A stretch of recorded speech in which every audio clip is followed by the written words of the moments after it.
वैयक्तिक आरोप करणाऱ्या सुरेश धस यांना पक्षश्रेष्ठींनी समज द्यावी, पंकजा मुंडेंची मागणी. तर पंकजांची पक्षश्रेष्ठींकडे लेखी तक्रार करणार, सुरेश धस यांचा इशारा.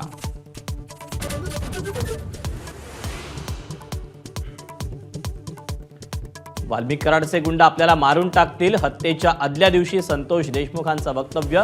पत्नी अश्विनी देशमुखांचा जबाबात दावा. विष्णू चाटेचा फोन आल्यावर देशमुखांकडून भीती व्यक्त.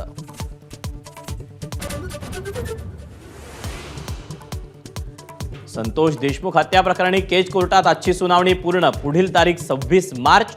बचाव पक्षाकडून डिजिटल पुराव्यांचे सीडीआर आणि साक्षीदारांच्या जबाबाची मागणी.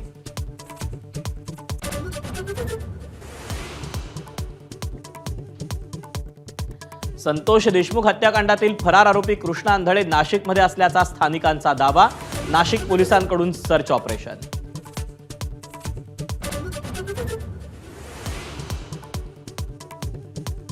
पोलिसांना हुलकावणी देणाऱ्या सतीश भोसले उर्फ खोक्याला प्रयागराजमधून अटक. वाल्मिक कराडप्रमाणेच व्हीआयपी ट्रीटमेंट मिळणार नाही ना, अंजली दमानी यांचा सवाल.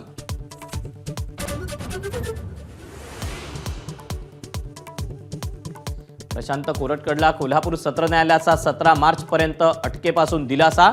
सुनावणीला प्रत्यक्ष उपस्थित राहण्याची आवश्यकता नसल्याचं कोर्टाकडून स्पष्ट.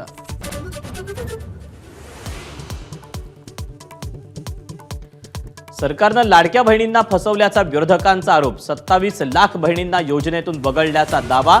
तर सरकार बहिणींची फसवणूक करणार नसल्याची मंत्र्यांची ग्वाही.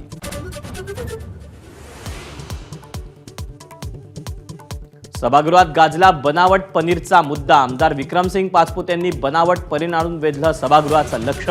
उपमुख्यमंत्री अजित पवारांकडून कारवाईचा इशारा.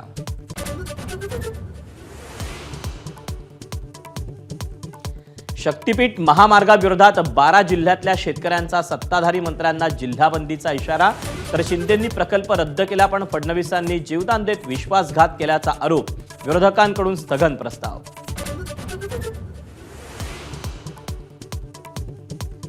होळी, धुलीवंदन आणि रंगपंचमीनिमित्त मुंबई पोलिसांकडून नियमावली जाहीर. पादचाऱ्यांवर रंग, पाण्याचे फुगे फेकल्यास होणार कारवाई.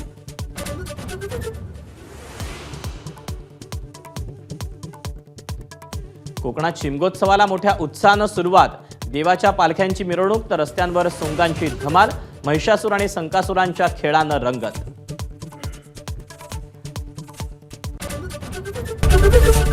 एबीपी माझा, उघडा डोळे बघा नीट.